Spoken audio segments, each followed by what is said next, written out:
Previously on Follow the Leader. Today we're playing Fair Season 2nd Edition by Hector Reyes Jr. For those of you who are new to this game, here are the basics. Fair Season draws the players into the world of Middle Ages historical reenactment and Renaissance fairs. In the midst of a dreamy and escapist week-long Middle Ages camping event, they will find themselves drawn into a series of strange supernatural occurrences, a quest that is spun from ancient primal magic and the very power of imagination itself, the dream. I'm going to be playing my favorite playbook. This was actually the second one I wrote. The first one was The Knight, just to give you a little insight. But my favorite playbook is The Bard.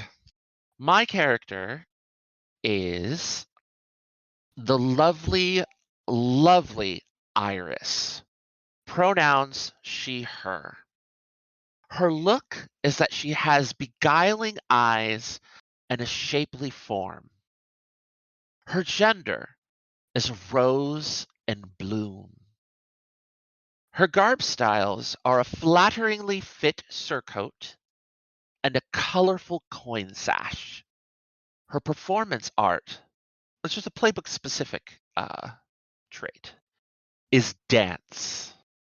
Her signature piece, which is another playbook-specific trait, is a captivating beat that encourages all with the capability to get up and dance. Her two key relationships are an enchanting belly dancer with a heart of gold and the Pirate King's mistress. Her lure is when someone displays affection or appreciation for you, they gain a token. My character is the Knight. My character's name is Kay. Their pronouns are they, he. Their look is cautious eyes and tree trunk arms. Their gender is lightning bolt. Their two garb styles are sturdy leather boots and a cloak with a steel penannular. Their specific questions: they have a fighting style, which is sword and shield, and they have a virtue, which is justice. Their two key relationships are a pirate drinking buddy and the fighting marshal. And as stated previously, their lore is anytime a player character acknowledges your prowess or honor, they gain a token. I am playing the Artisan. My character's name is Garion, bringing back an old favorite. Garion uses he, they, now. His look is an energizing presence and an astute gaze. His gender is silver thimble. His two garb styles are a boldly colored reversible buttoned coat and custom-fitted boots. His craft is fiber sorcery and tailoring. His spell, which is now the specific stuff, his spell is good fortune. Two key relationships are a knight with artistic talent and my beautiful muse. My lore is anytime somebody praises my craftsmanship or artistry, they gain a token. I'll be playing the Seneschal. My character's name is Aurora Chamberlain. Uses she, her pronouns. My look is tired eyes and rail-thin frame. Gender is sand in an hourglass. Two garb styles, a hooded reversible cloak and a silver circlet. Authority is event. Expertise is logistics. Two key relationships are my friendly deputy and the court herald. And my lore is anytime a player character respects or defers to your authority, they gain a token. I will be playing the newcomer. I'll be playing Parker Young, pronouns he, they. His look is wide eyes and a jolly build.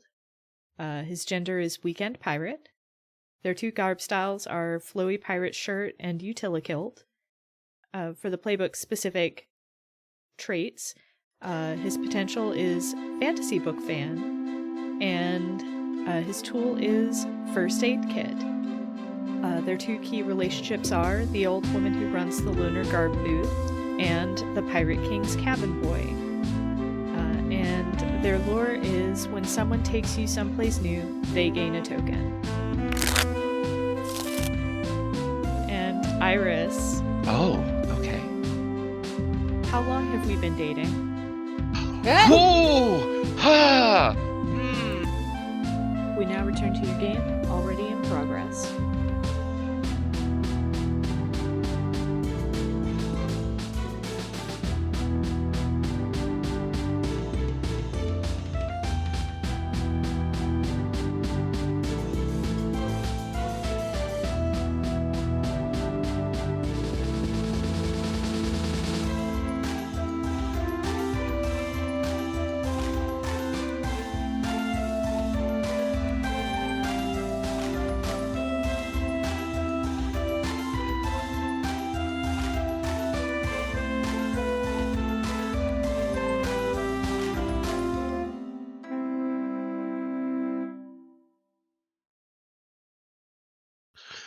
All right, so we have our characters.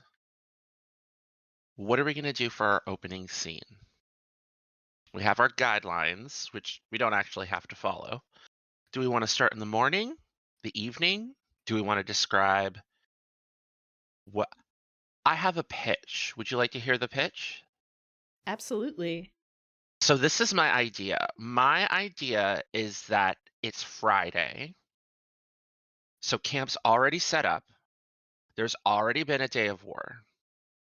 And I think that I think Iris set her tent ahead because she had to work on Thursday. So like her tent's already set up. And I think maybe the opening scene should be Iris coming shortly after sundown with Parker into camp as a surprise. I thought we were throwing a veil on steamy situations. Wow. Jesus But Christ.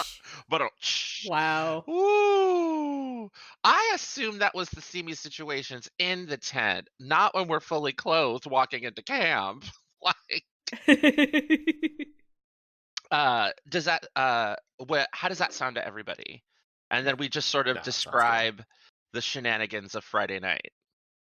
hell yeah. Yeah. And then Sounds good to me. okay, cool. Awesome. Okay, I'm excited. All right. So campfire is crackling. Everyone's in the camp. Holder of the encampment. What does the camp look like? How do we feel about, like, the season we're in? Because I feel like that determines if the encampment is,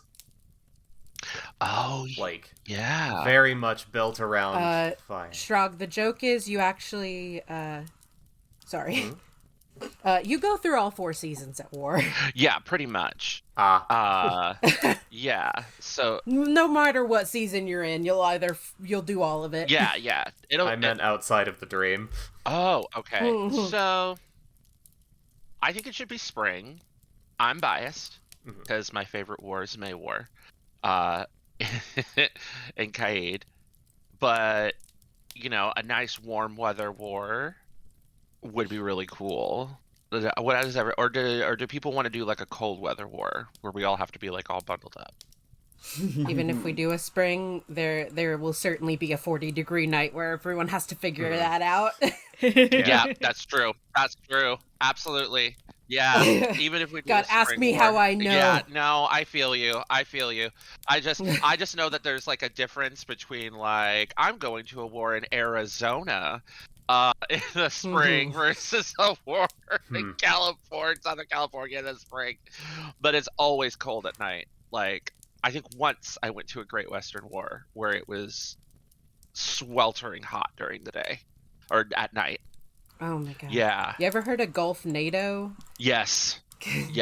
I went that year. Woo!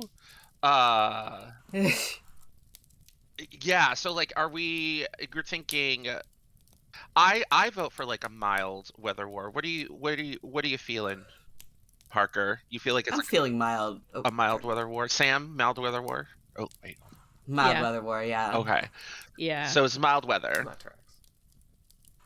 Yeah, so, I mean, I guess knowing that it always gets cold during the night, like, that we're still very much set up around the fires. Just, it's partly a question of, Do the experienced people set up their tents as close to the fire as possible because they know how it gets at night? Or do they set up a little farther away because they know how the people get at night, and they need to be a little farther away so they can actually sleep? Ooh. It could probably be a mix of both. You know, like a central area with like carpets and a fire. And I think like Iris comes in like holding Parker's hand, heading into the camp after parking in the parking lot. And, you know, just to paint more of a picture of Iris, Iris has beautiful dark olive tone skin, thick curly hair that is actually in dreads, that she had long dreads pulled back into a ponytail, and she has like this really cool so she's like Afro-Caribbean, and she has really cool like bracelets made of like different stones and beads. She's got this surcoat on, and then like a heavy fur-lined coat because it's a little colder. Puffy pants, sturdy, like they're actually UGG boots, but like you can't really tell in the dark. And she smells vaguely of like essential oils. Dark brown eyes. You're painting. Oh, was that you say?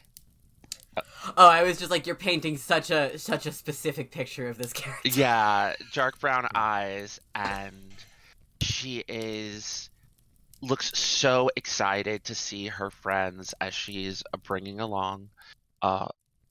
And she turns to Parker and is like, okay, so I didn't have time to tell Aurora you were coming, but don't worry, our tent's already set up. And you know, the lady at your friend at the Loner Garb booth, you said you were gonna meet her in the morning? Yeah, she said that she had some garb that she would be able to hook me up with. She kept it aside, and she said it was in my size. Okay, all right, good. All right, so if people are surprised, just don't worry.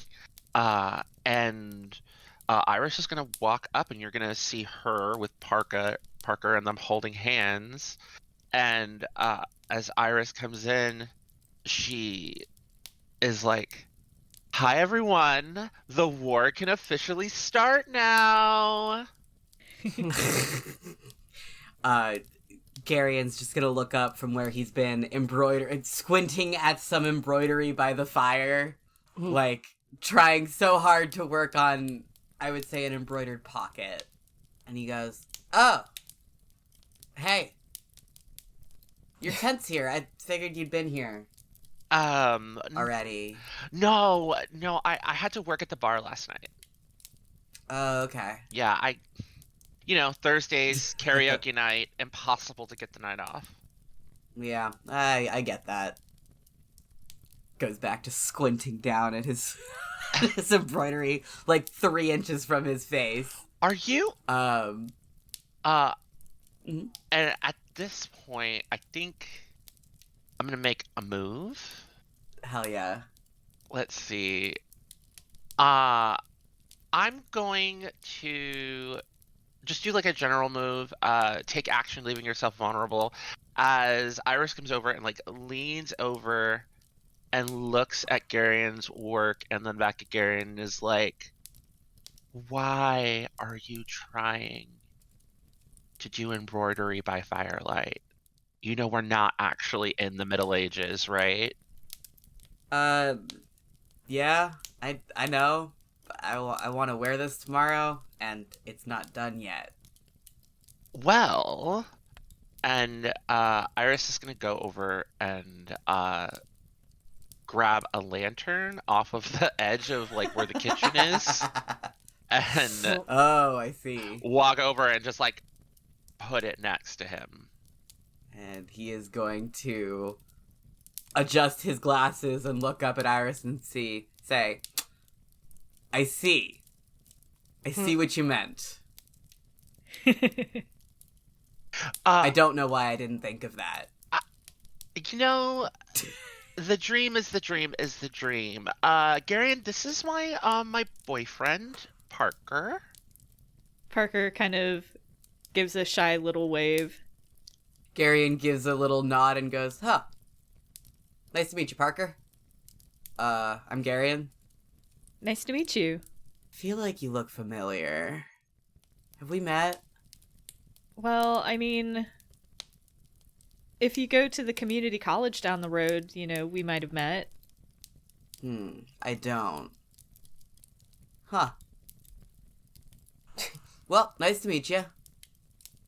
Speaking of community college, where's Aurora? Aurora is probably, if she's not there yet, is coming back soon, and is probably dealing with some emergency fire last minute. So is coming back to the camp, like, tired, dirty for some reason. Clarifying question. Yes. Literal fire or metaphorical fire? Yeah, it's important. Hopefully metaphorical. Metaphorical? I think for now, we just started. It's just metaphorical, metaphorical. right now. Yeah. So I'm gonna make a move as the dream and make the mundane magical. So, like, while you're leaving this fire, sort of there's a moment that's playing over and over again in Aurora's mind, a little bit of a flashback to the fire you were putting out. Somebody that, like, drank too much from one of the pirate encampments, was running around. People were trying to drag him back, to his tent. You're also trying to have it resolved that way so you don't call the sheriff, because you don't want to have to call the sheriff because the sheriff doesn't like the event. And there was a moment where you and, like, 3 or 4 of the constables, which is like event watch for the listeners, or security, depending on what state this is in the mundane world. And he looks at you, and there's a moment where his eyes flash with blue light, and he says, an unexpected visitor probably be at your camp. Come on, man, stop talking ridiculousness, as his friends, like, push him into the tent. And he passes out and snores. Aurora just, like, checking the calendar, like, oh my god, it is only the first day, right? Jesus Christ. Poor Aurora. And it was just like almost in, like, response to the Jesus Christ. That's when, like, the drums really start kicking it off, like, echoing all around you throughout the event. That's probably the moment where Aurora realizes, like, shit, it's super late. People are probably arriving at camp, and starts running back to camp. You run back to camp, get there, and you arrive just at, Iris and the artisan, like, Garion, like, going back and forth. Yeah.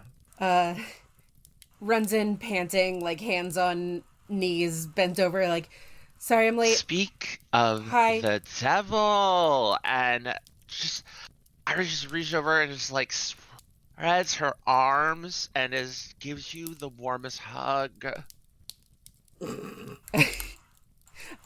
You're so sweaty now, sorry. And dirty, apparently. Yeah. Just like, oh, I'm getting dirt on your... Hi, Iris, it's good to see you. Oh, it's so good to see you. I'm sure Aurora gets the, like, lifted off the ground just a little bit. Yes.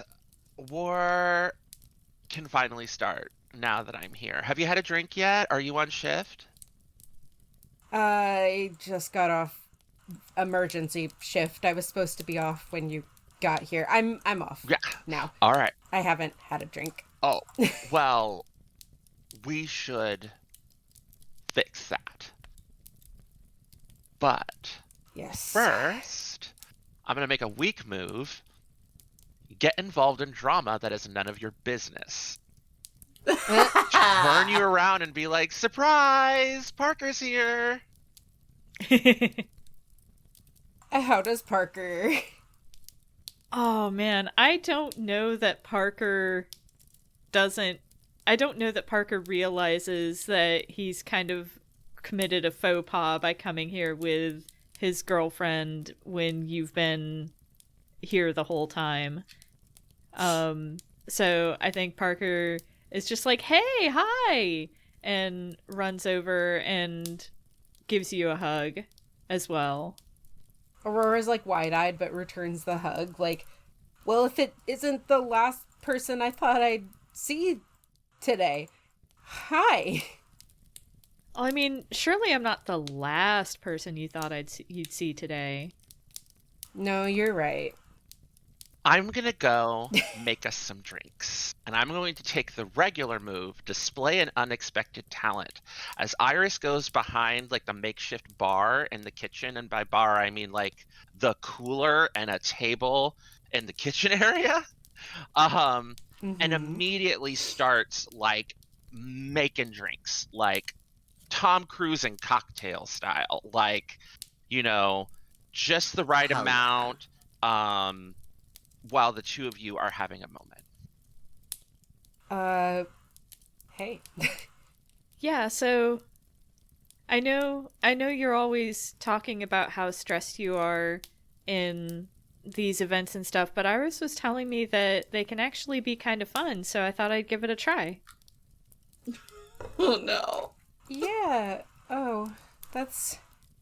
Sorry, I didn't realize I didn't mean to keep you away for so long.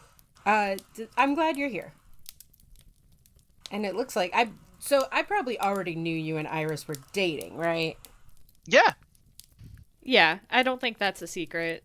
Yeah, because you've been dating for 6 months and we're best friends. Yep. Yeah. Cool. Like, yeah, I don't know why it didn't occur to me that she would bring you at some point. Well, I'm glad to have this war to spend with you. Yeah, it's gonna be a good time. As long as all the fires stay out. Yes, it'll be a good time. Where did you put my ramune? I want to make us some ramune sake bombs. Whoa. Whoa. So where's our other friend at? Yeah, where's the On that note. where's the knight? Or has Kay just been sitting in his chair slack-jawed? It's time for me to show my entire ass as the one who has not done any SCA events. Me neither. So Show the ass. Show the ass. So we said this is the Friday night, and things are being set up. Has anything needed to happen yet? Like, would I have been doing anything? So Thursday is the setup day. This is the first full day where you don't have to set up. You know, lots of people do come on Fridays, but for the most part, there's already been one full day of the event. So all the infrastructure's done, all the setup of the, any stages, the battlefield, all of that is done. But you easily could have been helping somebody that just arrived set up their tent. Maybe you were the one that set up Iris's tent. Yeah, I think this is very much Kay walking in after the fact. Yeah. Of all of this. Yep. There's also generally, to give some context, during setup day, there's an expectation that everyone kind of pitches in, especially for the common areas, to like get them all ready and stuff. Mm-hmm. And you being muscly knight probably was looked to a bunch. Yeah. Yeah. So Kay, I think, had to arrive partway through Friday due to work. But has been, since they arrived, running around helping folks set up their tents, get, like you said, run around being big and helpful with Oh yeah. Yeah. their strong arms. You're in armor, and people are just like, "Oh, knight, could you carry this for me?" Oh my Right. Left and right. gosh. So they are wandering back to camp finally. I guess to give some visual description, Kay is big and takes the opportunity of this event to be their most androgynous self, which is Oh, fuck yeah. Ooh. not to pull the curtain back on them as a character, not something they get to do very often in the rest of their life. Aw. So they have just eyebrows and cheekbones that could cut glass at the moment. They've got the short hair, like buzzed sides, short top, but right now they've got bags under their eyes. Oh. Oh. They are coming not to get ramune sake bombs, but to get rest. I'm Oh, gonna boy. say that Garion takes one look at Kay, reaches into the second matching pocket that he is making, pulls out a joint, sparks it up, hits it once, and just holds it out to Kay and says, you look like you need this. Takes the joint. Day one. Woo. Day one! Aurora poking her head around, like, at least it's all set up now, right? Except for the latecomers and the field, and get some rest. I love your optimistic definition of all. Buddy. At least you look great. You do look Thank great. you. I think at this point, Iris is going to like emerge from the bar, with like a tray of tankards, and God. comes out and is like, I have drinks, and like comes over and just starts handing everyone drinks. All right, I am here now. We can start enjoying the war. Okay, you shouldn't have. And she puts the tankard down and reaches out to take the joint from her hand. Incredible. And just Yep. takes a hit and exhales. And I am going to make another weak move, which is a question move. So question moves, everybody has them. And the way question moves work, they're kind of like your perception or insight check. When you ask this question, you can answer either in character or out of character. But either way, the in-character knowledge in the narrative is conveyed. So the question I'm going to ask of Kay is, am I too intoxicated, or should I indulge more? I think there are two answers to that. Because I think Iris is a little too intoxicated for Kay to deal with her right now. However, I mean, fucking go nuts. That's, we Okay. So know what this is about. You used your hard-earned annual leave on this. So with that information, Iris is going to say, you should sit down, take this back, and passes the joint back over to Kay. And I'll give you a minute to get acclimated. And when you're rested, meet my boyfriend. And she's going to give Kay space and head over a kind of around the fire and hand a drink to Parker. Parker looks at the drink and is just like, so, sake bomb, huh? As best as I could. You know, normally you drop the sake into the ramune, but I just kind of sort of put a little bit of sake on the bottom and just poured it over the ramune with a red solo cup. Okay. We do what we can. I mean, it's not like we've got a full bar here or anything, so Oh, that totally makes sense. we have close to the bar that we need. I like to have a bigger one, but Aurora has to get sleep at some point to help run the event. She shoots a smile over her glass. Not tonight, though. Oh, thank goodness. Mm. In this moment, I'm going to make the mundane magical as the dream. Hell yeah. And for a moment, the fire flares with no wind, no combustion, and the tips of it shine blue, the same blue that you saw flash in the eyes of that drunk pirate. And you hear that slice of prophecy replay in your head, Aurora.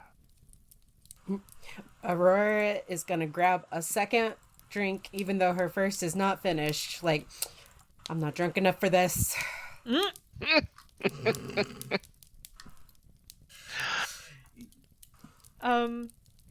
I would kind of like to add to this as the forest. Absolutely, go ahead. Ooh. Because one of the moves that the forest has is make someone feel watched. And I think in this moment, like, even though, like, the prophecy really only played in Aurora's head, in this moment we can all feel a presence kind of keeping an eye on us as we do this, this small little gathering in the evening. Just outside the bounds of perception, we get the impression that we're not just us here. So what does everyone do in response to that feeling?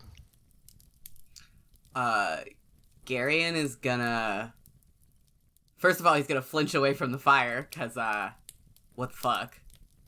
And then I am going to miss the forest for the trees and ask, what is the harshest thing that I could say right now? Weak moves. Ooh. Who specifically are you asking? A setting That's a great element? question. One of the players? The entire really interesting. table? I think I'll ask the entire table. The harshest critique for Iris, I think for Iris it would be like, you just got here, you're doing too much. Yeah. For Aurora would be like, should you really be drinking right now when you're in charge of this event? God, poor Aurora. Okay. How about Parker? If you've got something, Shrog, by all means, you go first. I am still thinking. Same. Unfortunately. I think maybe for Parker, the harshest thing that you could ask is, like, what are you even doing here? Oh, poor Parker. How about Kay? I think the harshest thing is to have to nudge them to introduce themselves to Parker. And in doing so, like, insinuate that they're being rude. That's so fair. I think, with all of that information, I am going to... Now, I want to ask a question of the table as the facilitator. Yes. Do we want to let the artisan have 4 tokens? Oh, do I get a token for asking the whole table? I didn't realize that. Well, no. Oh. One of the ways that the game was originally done was you could ask the whole table. However, you easily could have there's nothing in the rules barring you from individually asking us, each one of us, in a separate Interesting. moment. And I want to honor that, but I also want to make sure that we're all on the same table. I see. I am just picturing Garion saying the 4 most out-of-pocket things possible in a row. That is... Well, it's Just turning from person to person, right. firing. Yeah, like this fire, like this weird flare of the fire has made me, has emboldened me. No, actually, what has emboldened me is the several hits off the joint that Garion has now done. Right. And I think that is fucking hysterical, and I would love to have that be like the case and be like, all right, just okay. First of all, that was fucking weird. Can we all agree that that was fucking weird? Pointing at the fire. Absolutely. I don't know what was going on with the fire. That was weird. Okay, cool. I think Aurora looks relieved to hear other people saying they could see it, like, oh my god, I'm not going insane. And she maybe even whispers that to herself. And I think that the harshest criticism from Garion comes right out of his mouth right there, and he says, girl, if you think you're going insane because we all just saw that thing, maybe you should lay off the booze. Aurora is going to give Garion a look of the audacity. Garion's about to get a lot more staring directly into Garion's eyes. She's going to just down one of her cups. I'm going to use As a is weak your move right. and involve myself in drama. Oh my Hell god. Here we go. And I mean, it's not like possibly not as juicy as it could be, but Parker's just going to kind of stand up and be like, hey, leave her alone. She's been working really hard. I'm gonna cry. Thank you, Parker. I know she's been working super hard. That's what I'm... Anyways. Not to be too out of pocket. When are you ever too out of pocket, Garion? Oh, always. Every time. Yeah. Every time he speaks. And he is gonna turn to...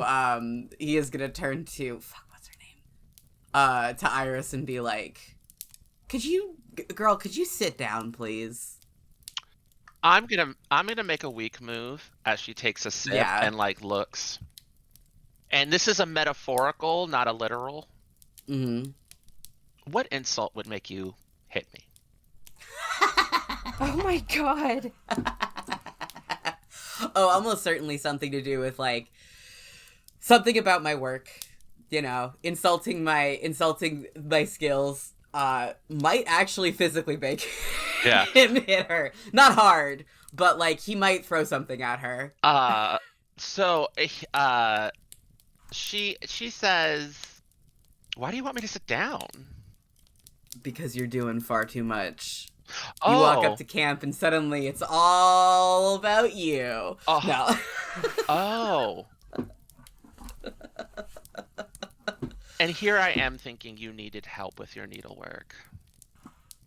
I appreciate the lantern. You're welcome. Now, why I don't love we... Iris. Iris is such a bitch. Why don't we all get dressed and wash our faces and have a snack? Have we even had dinner yet? We have wandering to do.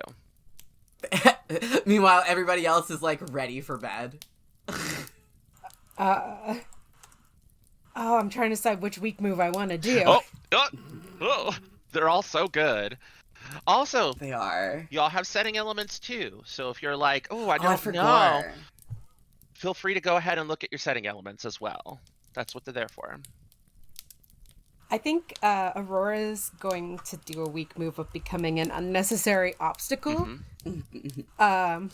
Aurora's somehow in the past, like, couple minutes of you two arguing has just become unconscious and is snoring on the table. Aww. Oh my gosh. Parker, Kay, can you get Aurora to her tent? She probably just needs a little nap. I'll come back for her around midnight. Yeah, I've got her. Dead weight. On already poor That's fine. tired warrior. I beg. It's fine. Oh, I think you actually have a move related to that, don't you? I mean, I was looking at my weak moves for other reasons. Oh, that's not what. That's not.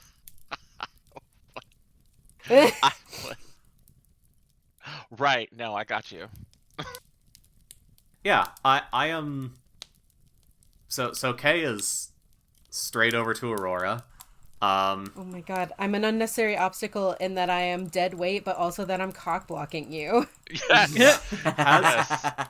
Take those tokens. Take them. Has not yet said hi to Parker, but is taking Aurora, not really even looking at him yet. And I think even they don't realize why they're being this way. Parker, why are you afraid of me? Ooh. Ooh. Do you ask that out loud? Or is this No. just No, an this is- answer this it's an question? answer this question. This is just Yeah. I'm vibes. looking, yeah. That's true. Garion would ask that out loud. Yes, you would. I think Parker is at the very least giving Kay wide berth, partly because Kay is burly and, like, I don't want to say intimidating because I don't think that's necessarily Kay's vibe as such, but Parker is intimidated by Kay for a list of reasons that I don't know how Kay would be able to intuit. But the most obvious is because Kay is burly and strong. And just like Parker is awkward. My god, can I make this worse? Yes. Aurora just Always. like while being carried over at Parker, just like sleepily and drunkenly, like, look, Parker, look, I'm flying.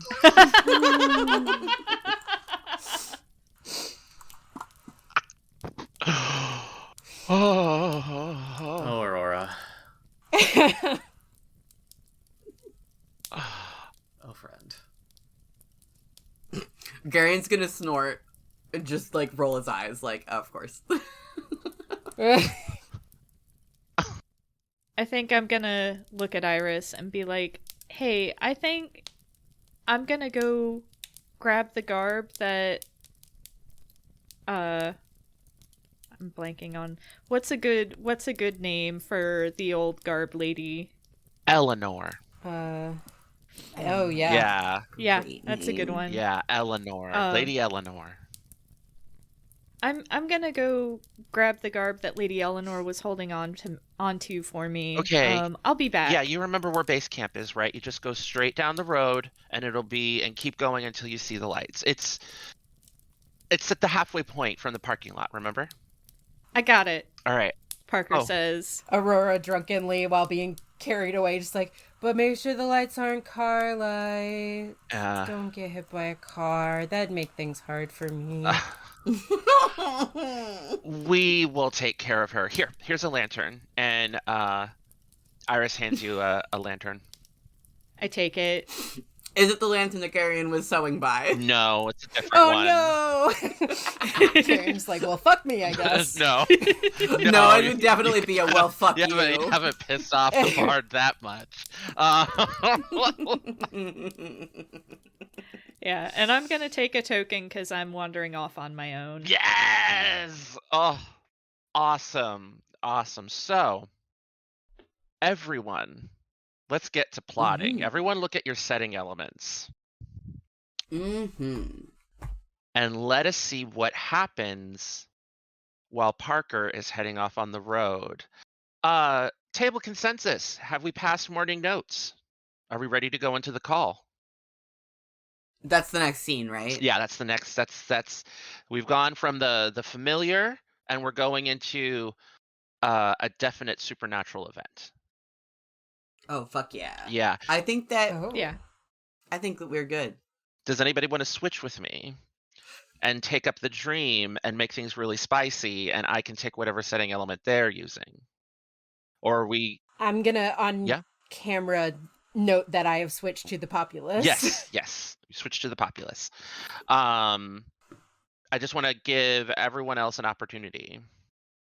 I can pick up the dream. All right. And you have Merchant's Row, right? Currently? I believe so, yeah. Okay. Dream is all yours. Take a moment to look over the moves, and then I will go back to Merchant's Row. All right. All right. So, Parker, you are on the road heading towards base camp. And I'm going to make I'm going to take a move as Merchant's Row. As you're walking down the road, I'm going to describe a moment of street music, dance, or theater. And as you're heading towards Merchant's Row, a whole gaggle of people and various colorful mummers' costumes and instruments just sort of start skipping down the road from the side of the road and just start playing instruments and dancing around you. And there's a whole bunch of other hangers-on, people with tankards, and they're all just sort of heading, like, dance instrument playing in the direction towards base camp.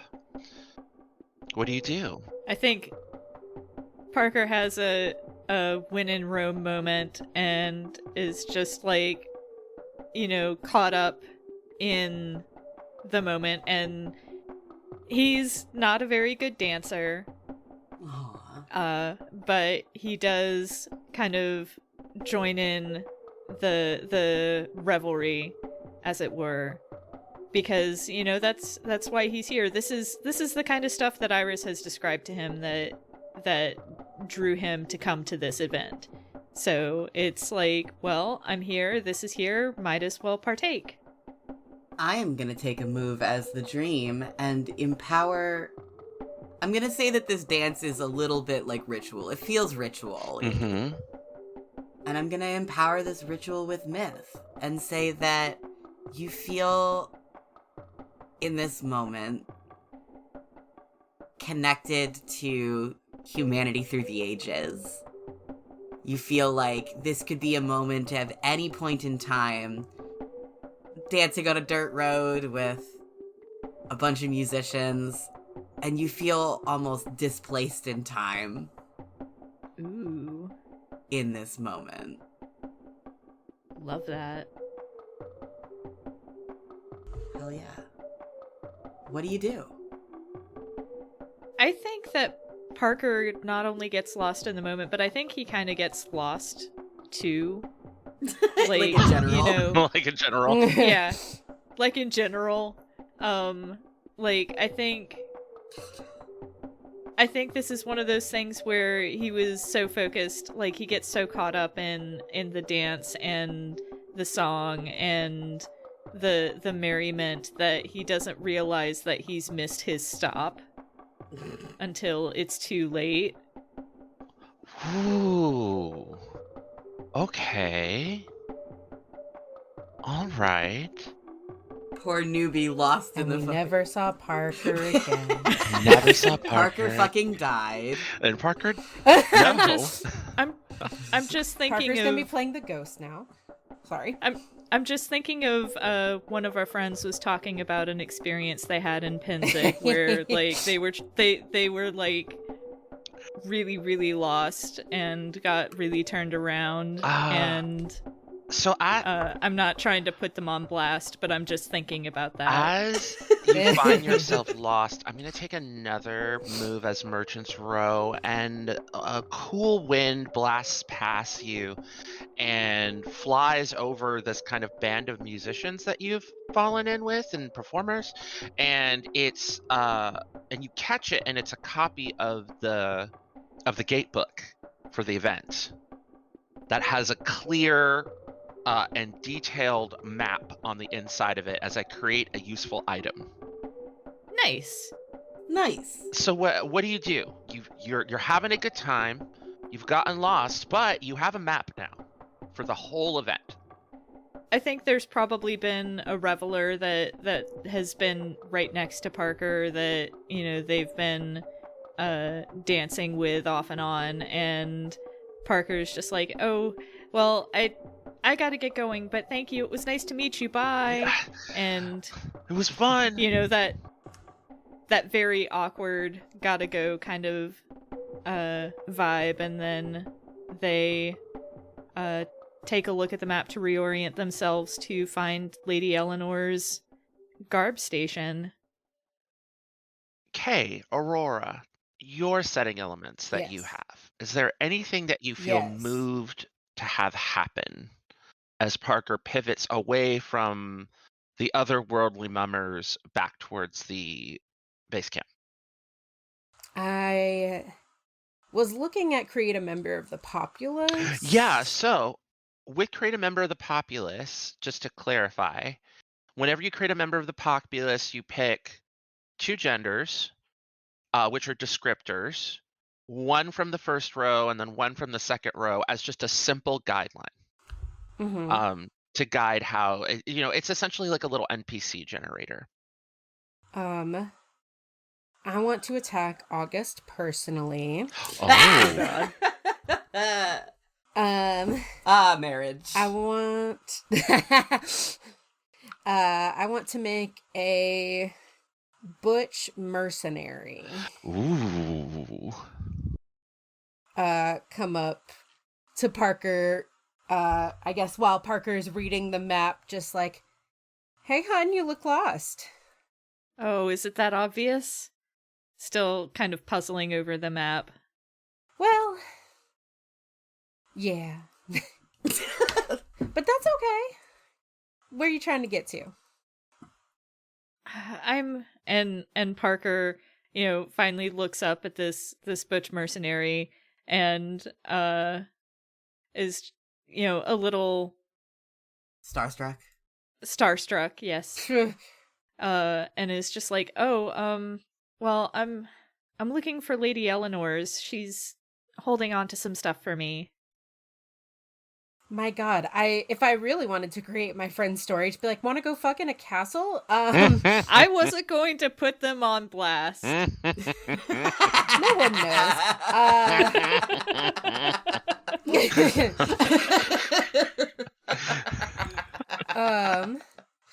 Oh, Lady Eleanor, I don't know why she's getting Southern Belle. Lady Eleanor is one of my good friends. Why don't I just take you there? And like slings an arm around you, like this way. Hot. TBH. I think Parker is actually the kind of person who would be like, oh, that'd be swell. I don't understand that this could be something else. But also, like, the mercenary is going to lead you to Lady Eleanor's. They're not just gonna be like, ha ha ha, kidnap. No. I am gonna make another Merchant's Row move and have an old friend appear. And Lady Eleanor is gonna pop her head out of the Loner Garb booth, which is actually dark, with just one lantern. There's some people at base camp nearby, kind of like information desk essentially.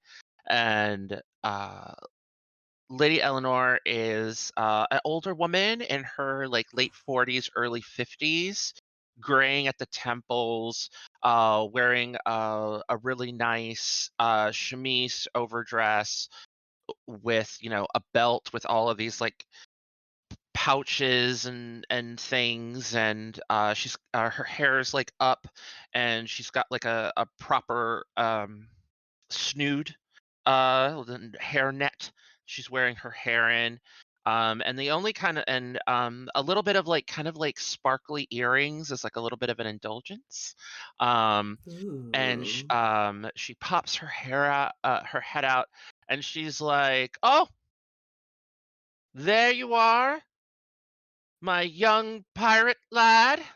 Uh, and she says, "It's a good thing you came in. I was just closing up. Come on in from the cold. Bring your handsome friend too." And Oh, Flex. thank you. and you go into this tent, this large, almost like long.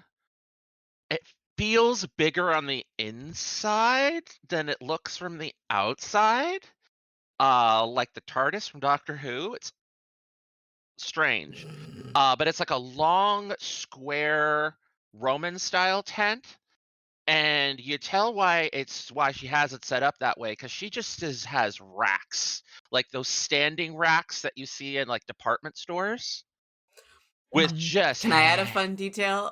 Yes, go ahead. I'm thinking like straight up Z-Racks, which are costuming things Yes. mostly. Yes. They're made for stacking together most effectively. So I'm thinking like during the year she's got these like stashed in like the smallest possible space. So she's just got like rows of Z-Racks Yes, exactly. lining her tent. Yeah, and so there's just like all these clothes up in hangers, tubs everywhere. There's tables with like pairs of extra like socks and stockings, and there's not the only thing that you see very little of here is shoes, because shoes are expensive.